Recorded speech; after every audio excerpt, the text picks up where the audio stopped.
tiene un epígrafe bellísimo de Michael Ondaatje Sí. que dice: ¿quién abandonó a quién? Me pregunto ahora. En caravana los abandonados caminan sin luz y con la cruz. La curva de su espalda interroga a la vida que fue vida, a la mano de Dios. Los veo pasar.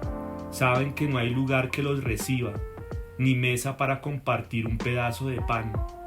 No hay palabras que les den la mano, ni mantas que abriguen, ni versos que alcancen a nombrar su tiempo. Su silencio ahoga mi garganta y escribo frases que no sirven de abrigo. No sé hacia dónde mirar. Pasan y los oigo decir: ¿a dónde se fue Dios?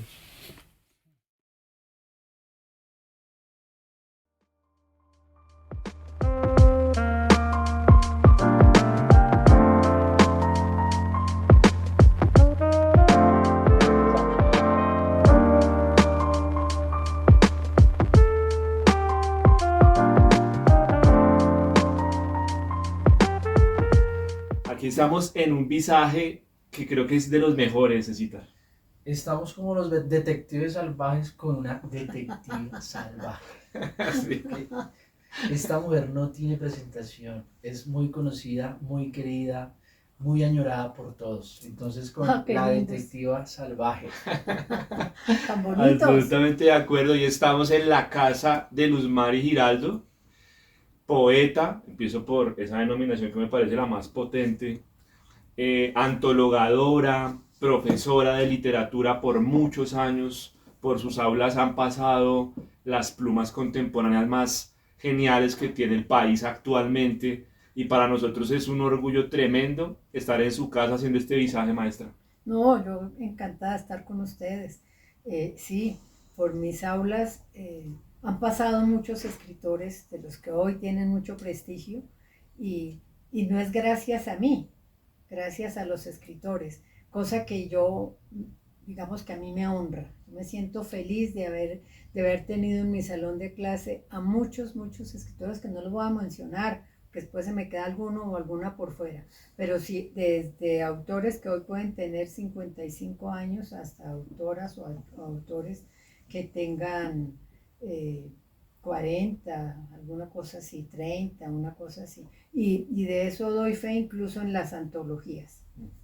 Ahí está Mauricio en esta antología. Él está ahí, claro. No, y es una honra además porque Luzmeri, digamos que viene rescatando autores como Mauricio, como otros autores que han estado en la periferia y se ha dado la tarea, vean este librazo aquí que luego vamos a hablar de él, donde también rescata a las mujeres que estaban como olvidadas y por allá en esos baúles que no se ven, que luego vamos a mostrar por ahí esos baúles hermosos que tiene Luzmeri.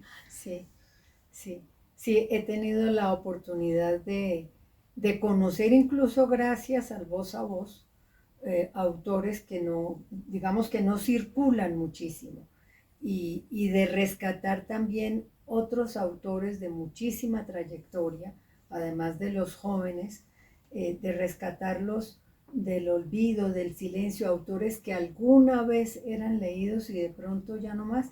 Por eso es que en las antologías yo suelo incluir autores de mayor edad y trayectoria con autores jóvenes, porque siempre quiero ponerlos juntos, porque total, la escritura es simultánea y la lectura que uno hace es simultánea, que es como uno hace con las antologías. Leo a uno, a otro, a otra, de mucha edad, de poca edad, de mucha trayectoria, de poco, y así los puedo ir ajustando.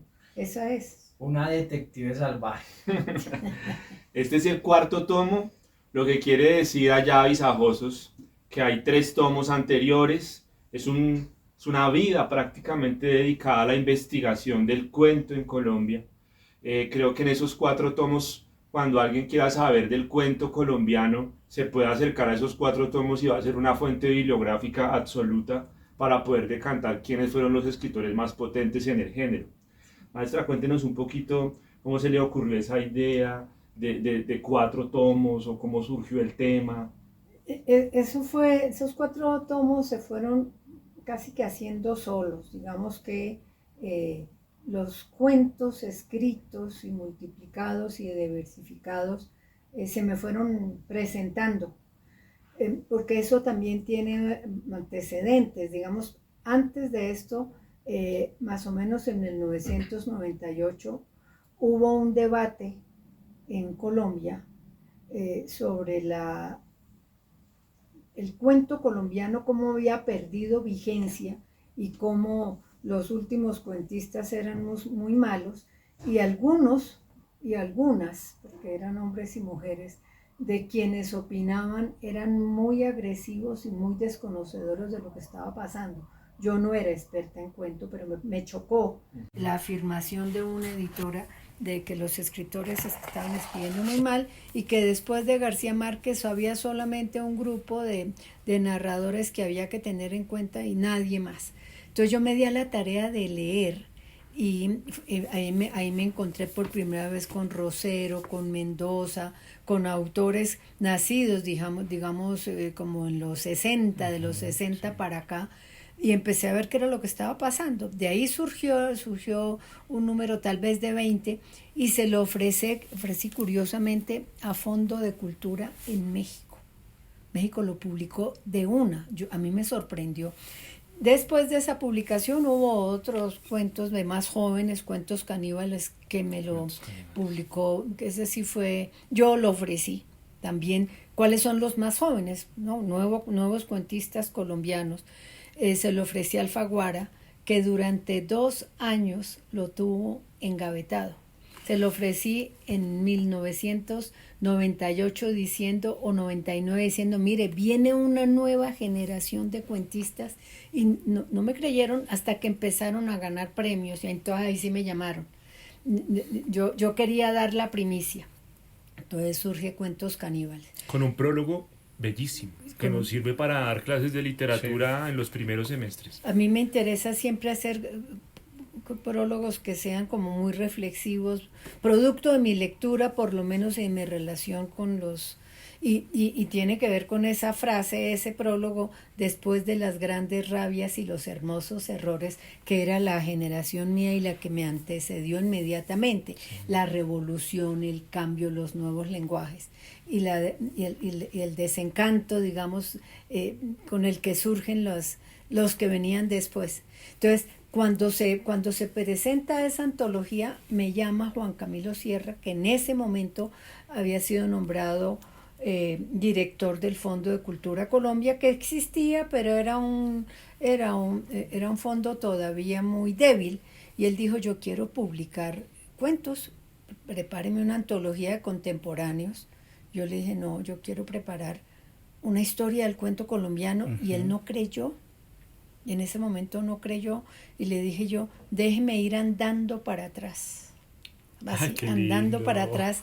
Y entonces andar para atrás fue seguir leyendo los contemporáneos, que ustedes saben, no los he dejado de leer, pero ir mirando qué iba pasando.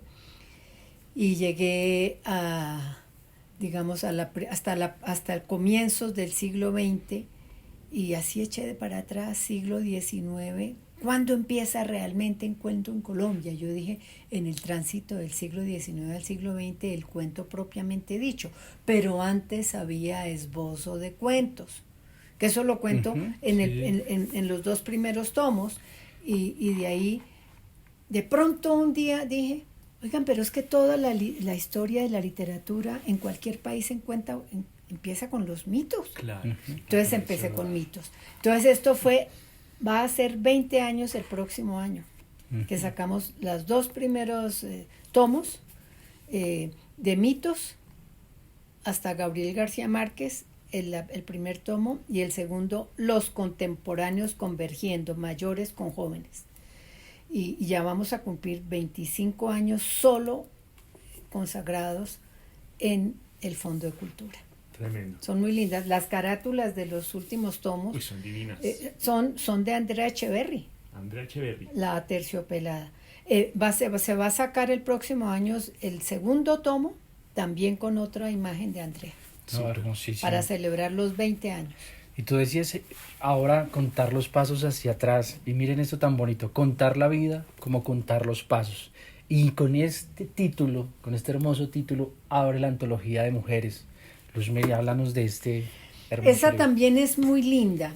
Yo he ido trabajando simultáneamente mujeres y una cosa muy particular, en los 2 primeros tomos fue muy difícil incluir mujeres, había varias, Fanny Buitrago por ejemplo, pero Fanny Buitrago tiene sus razones para no aparecer, digamos, ella hace que se respete su profesión de narradora y cobra, y a veces lo que pide no alcanzan a pagarlo las editoriales, porque si se le paga a uno hay que pagarle a todos, entonces no se vende el libro ni se hace el libro. Claro.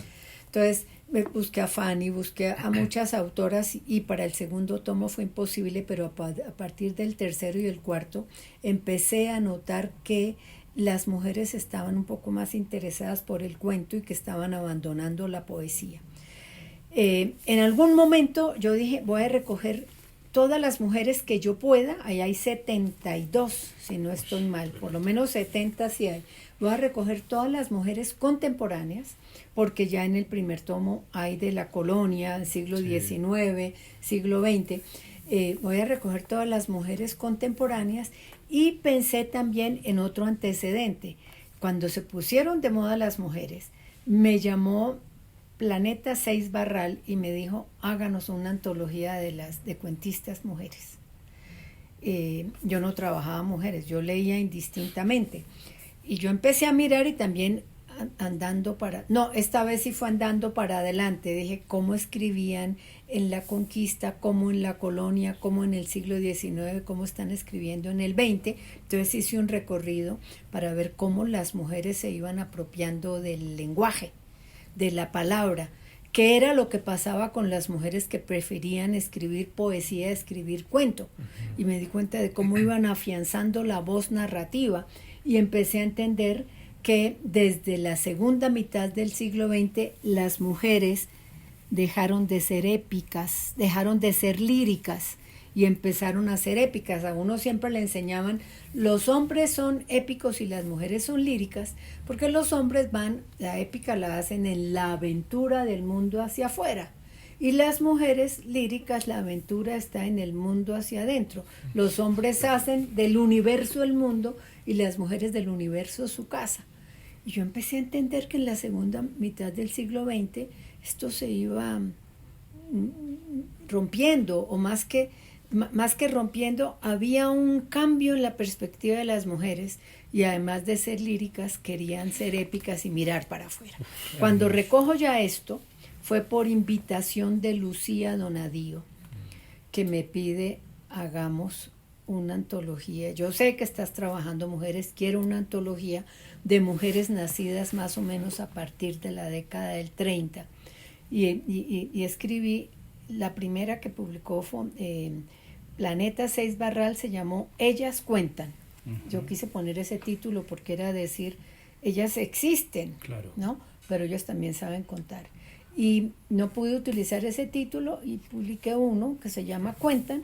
Y después, para complementar lo que está aquí, armé Contar la vida como contar los pasos. Mujeres nacidas desde el 30 hasta los 90. Y es muy bello porque es darse cuenta de, primero, las mujeres, hoy les está gustando más escribir narrativa que poesía. En narrativa son muchas las que le quieren apostar a la novela más que al cuento, y las que le apuestan al cuento, con todas estas que yo he leído, que no son todas las colombianas, las que le apuestan al cuento, yo moví esto. No, tranquilo. Las que le apuestan al cuento, digamos que en su conjunto dan diversidad de inclinaciones, de preocupaciones, de intereses, coexisten con las de mayor edad. Hay mujeres de 70, 80 años, algunas han muerto no hace muchos años, de las mayores, pero uno ve la diversidad de intereses, cómo se dispara, sobre todo en los últimos 20, 30 años. Ha sido para mí fascinante hacer eso, porque es lo que tú decías, darle voz a mujeres no es que no la tuvieran, es que no sabían cómo oírlas. Y solo las oían como poetas o como mujeres que estaban en el seno del hogar. Qué bonito. Entonces eso, Muy para bien. mí fue bello, para mí, y es bello esto de las antologías, Sí. es hacer un recorrido por el país, en todos los sentidos. Y para que ustedes se aproximen, está publicado con Sílaba, ¿verdad? Sí. Con Sílaba Editores. Sí, Que también tiene el poemario, el último poemario de Luz Mari Giraldo, que se llama Caligrafía de la Sombra, que es como el que está en este momento como presente en muchas de las retinas, porque Luz Mari se la ha pasado en el último tiempo en conversatorios promocionando el lanzamiento de este poemario. Antes de preguntarte, yo quisiera permitirme la lectura de un poema que está en este libro, que ya tuve la oportunidad de leer cuando su merced me lo obsequió en alguna oportunidad, que se llama Estado de Desgracia. Este poema realmente como que, no sé, como que entra en uno y se queda dentro como una herida que como que no cierra. Tiene un epígrafe bellísimo de Michael Ondaatje sí. que dice: ¿quién abandonó a quién? Me pregunto ahora. En caravana los abandonados caminan sin luz y con la cruz. La curva de su espalda interroga a la vida que fue vida, a la mano de Dios. Los veo pasar. Saben que no hay lugar que los reciba, ni mesa para compartir un pedazo de pan. No hay palabras que les den la mano, ni mantas que abriguen, ni versos que alcancen a nombrar su tiempo. Su silencio ahoga mi garganta, y escribo frases que no sirven de abrigo. No sé hacia dónde mirar. Pasan y los oigo decir: ¿a dónde se fue Dios? Qué bien lo lees, oye, me conmovió ese poema. Qué cosa tan bella, maestra. Es que este es un libro que tiene que ver con lo que nos está tocando vivir a todos, no solamente a nivel nacional. El desplazamiento, la emigración, todo a causa de la y las violencias, los que se van, los que nos llegan. Entonces ponerme, pues es vivir esas heridas múltiples, ponerme en el lugar de todos y recordar episodios que yo he vivido durante toda mi vida, porque yo soy hija de la violencia de medio siglo. Me tocó ver desplazados, me tocó ver muertos por la violencia, y en las noticias y en las redes y en todo estamos diariamente viendo los muertos y la destrucción por las guerras, y estamos viendo los países vecinos golpeados, y yo creo que eso nos duele. Ese libro es eso, ese es un díptico. Hay una segunda parte que espero que salga el año entrante, y es Caligrafía de la Sombra, es la escritura de toda esa sombra. Estoy muy feliz, ya salió la segunda, no edición, la primera reimpresión, se agotó la primera edición, y eso me tiene contentísima, le ha ido muy bien. Súper lindo. Le ha ido muy bien, lo leíste muy lindo ese poema, lo supiste leer. No siempre la gente lo lee a uno como uno quisiera, ¿no? Gracias. Qué Muy bien, bello gracias. esto. Luz Mari, hay un aspecto que me llama mucho la atención y que ya nombraste, y fue que en algún momento tus proyectos, tus ideas estaban engavetadas, y los visajosos, digamos, nosotros somos un programa de visajosos que andan por allá engavetados, y yo creo que también has vivido la experiencia de estar engavetada. Pues por eso es muy bonito entrevistarte, porque también eres de la periferia, también eres de estos excluidos que nosotros también vamos pescando por este programa tan bonito. Y mi pregunta es: ¿cómo ves las editoriales en Colombia? ¿Cómo ves el mundo editorial? Ese proyecto que tenías, que te engavetaron, que estuvo allí mucho tiempo, ya es un reflejo de que por ahí no era la cosa, pero que hay más, y Colombia ahorita en este momento tiene muchas editoriales emergentes. Háblanos un poco de esa experiencia. Adoro las editoriales emergentes. Digamos que le tengo mucho cariño a Fondo de Cultura Económica, que me ha acogido a mí, como les digo, durante todos estos últimos 20 años, pero desde hace 25 años desde México. Adoro. Creyó desde el comienzo. Digamos, hay otras editoriales que han publicado mis cosas, sí, Alfaguara, Planeta, Seis Barral, las ha publicado. Digamos que en ese sentido no puedo quejarme, pero Fondo de Cultura me ha conservado ahí. Las emergentes, las independientes, son las que están dispuestas a darnos la mano a todos, las que están apoyando, las que creen, las que estimulan, y son las que necesitan realmente apoyos del gobierno, de las instituciones públicas y privadas, incluso del bolsillo de uno, que uno pueda decir, bueno, yo me costeo la edición porque esta editorial está apostando por mí, está invirtiendo. Yo creo que hay que respetar las editoriales, y hay muchas y están publicando cosas muy buenas y muy bellas, y muchas lo hacen con las uñas.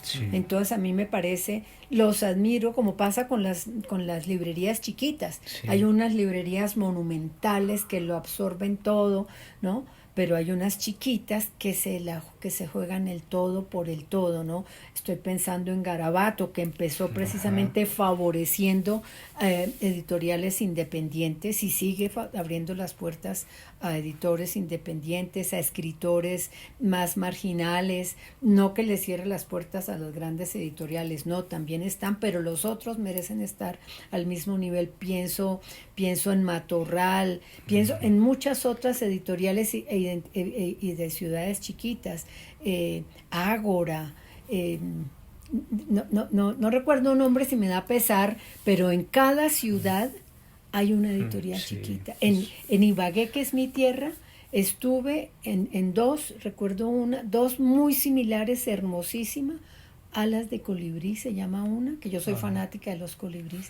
Entonces, pero hay otra cuyo nombre en este instante borro, pero Ibagué ya tiene unas librerías que acoge independientes, jóvenes. No solamente están favoreciendo a los grandes nombres, porque eso es lo triste, ¿no? Tanto las editoriales, digamos, las multinacionales y las mismas librerías favorecen grandes nombres, y uno dice, pero ¿por qué le cierran la puerta a los otros, no?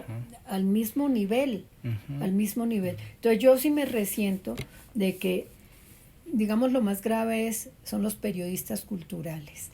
Ellos no miran sino los grandes nombres, los que se ganan los grandes premios, y los miran sin leerlos. No, yo sí me atrevo a decir eso. Y además hay periódicos que son dueños o tienen muy buenas acciones en multinacionales, y por supuesto tienen las reseñas o los comentarios o las grandes fotografías para esos autores. No, ellos sí no se la juegan por los que empiezan, por los de editoriales chiquitas, los marginales. Por los visajosos. Por los visajosos, que además me encanta ese nombre. Y allá va la pregunta, porque va como de la mano, maestra. Digamos que del campo editorial, como que su merced deriva en los escritores, que digamos que yo sí quiero como poner como en la balanza, si se quiere, aunque una parte de la balanza tenga un contrapeso demasiado potente precisamente por el campo editorial. Pero sería muy interesante que los visajosos del otro lado pudieran escuchar a Luzmari Giraldo decir cuál es la opinión que ella tiene de todo ese proceso investigativo que ha hecho de la escritura en Colombia en diferentes géneros, incluso porque la poesía también está presente ahí. Esas dos clases de escritores. Yo siempre he hecho como la metáfora de eso como en una casa, ¿no? Como una casa hermosa como en la que estamos hoy. Entonces las casas de antes tenían su guardilla y tenían su sótano. Entonces están los escritores de sótano, que son los underground, que son los visajosos, que son los emergentes, que son los que están haciendo unas cosas tremendas que uno dice, uy, pero ¿cómo este nombre todavía no está figurando?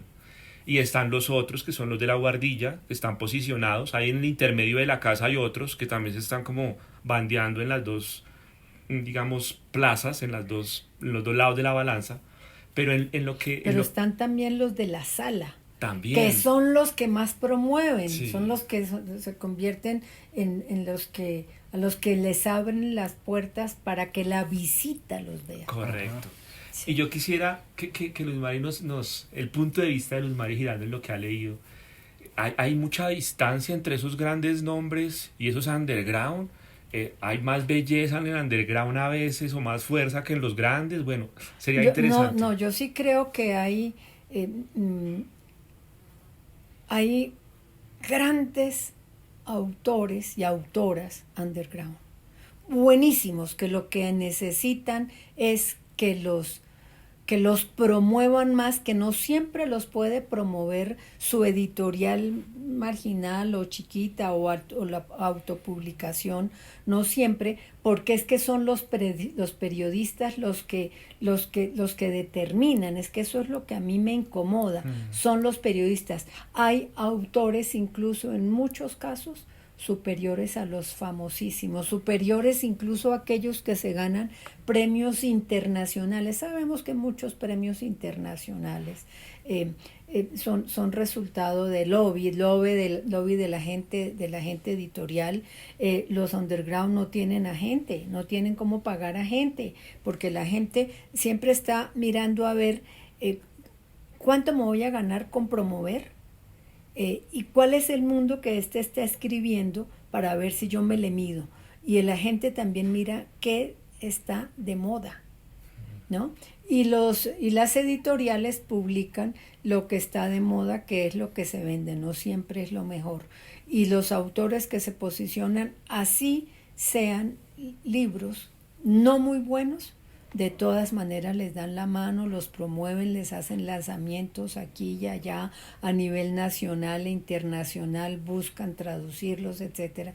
Y cuando al autor le va mal, dense cuenta, ese autor que ellos promovieron tanto, de pronto les fue mal con un libro, entran al olvido, entran al silencio. Precisamente en estos días estaba yo en un encuentro poético en Manizales, y hablamos de esto con otros autores, miren aquel autor que fue, o autora también, hablamos de unos autores y unas autoras muy difundidos a principios del siglo XXI y a finales del siglo XX, y uno dice, ¿qué pasó con ellos?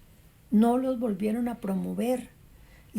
Porque le fue mal con esta novela y entonces después de irle mal ya no les interesó más, están arrinconados, los arrinconan. O los autores que en un momento dado fueron muy reconocidos, muy importantes, con unas escrituras muy retadoras, pasaron al olvido, al silencio, se murieron y no existen. Esas editoriales grandes no son muchas, a veces no son agradecidas con sus autores, se les olvidan estoy diciendo algo que de pronto me van a castigar esos mismos editores, pero no son agradecidas, se les olvida el momento en que esos autores le dieron también lumbre a ellos. Solo se quedan con, este autor tuvo una obra que no funcionó. Sí, Luz Mary, una cosa muy bonita, pero también hablemos un poco sobre los lectores, ya esa es como mi última pregunta, Mauro, su merced ya. ¿Cómo ves a los lectores? Nosotros somos profesores de colegio, nosotros ya hemos enseñado en universidad, y la lectura, digamos que para los que nos apasiona la literatura, a veces encontramos universos maravillosos y nos casamos con autores. Pero la generación que viene, ¿cómo ves esa lectura de la generación que viene? ¿Si está leyendo? ¿O somos al final un solo grupo que está leyendo? ¿Cómo ves eso? No, yo sí creo que somos un solo grupo que está leyendo, y ese grupo básicamente es el grupo de los escritores y las escritoras, de los poetas y las poetas. Hay una cosa muy particular que yo he visto a lo largo de todos estos últimos 20, 25 años que he estado haciendo las antologías. Es difícil hacer leer textos que exigen atención, pero entre los escritores hay una cosa muy bella de solidaridades, he notado. Se leen los escritores entre ellos, pero se leen por generaciones.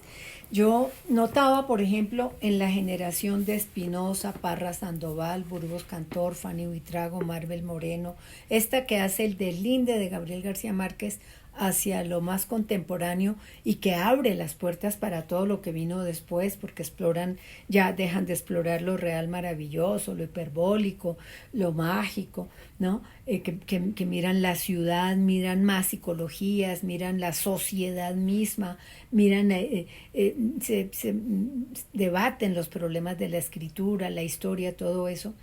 Esa generación se leía entre ellos y leía a sus contemporáneos de América Latina y de, por lo menos de lengua española. Igual pasa con los que vinieron después y con la generación de ustedes. Se leen, pero yo, una cosa que percibo en muchos casos, dejan de leer a los que estaban antes y a los mayores, incluso ya no leen a los del boom, que yo creo que fueron definitivos para América Latina, en ese de dónde venimos, contemporáneamente hablando. Eso por una parte. En el mundo universitario,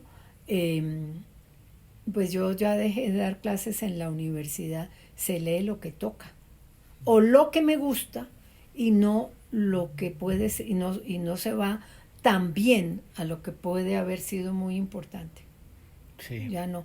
Digamos que hay un desdén, y me resulta claro que a mucho escritor joven, y escritor y escritora, claro, que uno no debiera jugar con el masculino y el femenino, el escritor en general, y mucho lector joven no le interesa leer la tradición, no solamente los del inmediato pasado, sino del pasado remoto. Para mí, digamos, haber hecho una especie de historia de la literatura colombiana a través de cuentos, e historia de Colombia a través del cuento, y ver a Colombia ver en Colombia y sus autores cómo sus mundos van a tener que ver no solo con lo que sucede o sucedió en el país, sino con lo que está sucediendo en otras partes del mundo, ¿cierto? Como lectora, mirar el pasado me ha permitido hacer ese balance, no solamente nacional, sino nacional con el resto del mundo. Yo no noto en escritores y lectores que haya un interés. Por eso se están mucho más centrados en lo que está pasando aquí ahora. Y ahora. Sí. En lo inmediato. Lo inmediato, las formas de escritura contemporáneas. Entonces que ahora se está usando la ciencia ficción, solo escribamos ciencia ficción, pero no leamos qué más hay de ciencia ficción. Y siempre veo en muchos, y lectores también, que es como si acabaran de descubrir el mundo y sus formas, en escritores y lectores. Sí, no piensan que eso ya se dijo, que los que ahora se está diciendo de otra manera. A mí me encanta, digamos, por eso, en lo que yo he ido haciendo, porque me ha permitido hacer un balance de lo que ha ido pasando, y me gusta. Y yo esperaría que los lectores, por eso los cuentos, pienso, son básicos, debieran ser obligatorias, las antologías en general, obligatorias en el salón de clases, una manera de introducir a los jóvenes en la lectura. Sí. Bueno, maestra, este fue un visaje que también fue a la vez una clase de literatura. Sí. Qué pena, ¿no? No, pero una maravilla, de verdad, como uno aprende acá. Yo siempre doy clase. Y lo digamos que para redondear, yo sí quiero dejarle el cierre, maestra, un poco tratando de promocionar este tipo de espacios que nosotros pues nos preocupamos por seguir expandiendo. Bellísimo. Como decirle a los que están del otro lado que sigan entre visajes, que este tipo de espacios son necesarios para precisamente seguir promoviendo lectura. Buenísimo. Hay que entender que no solamente existe la alegría de escribir, que uno cuando escribe sabe que eso es una dicha, lograr un texto, sino que la alegría de leer nos da vida. Cuando uno lee un libro, un cuento, un poema, no está solo, está viviendo lo que nos permite el otro autor. Entonces, a todos los visajes, yo los invito a la alegría de leer, que está detrás de la alegría de escribir. Gracias, maestra. Gracias por este espacio tan bonito, de verdad. Gracias. Tan bonitos. Dios le pague. Tan bonitos. Sí. Nos vemos en el próximo visaje. Chao.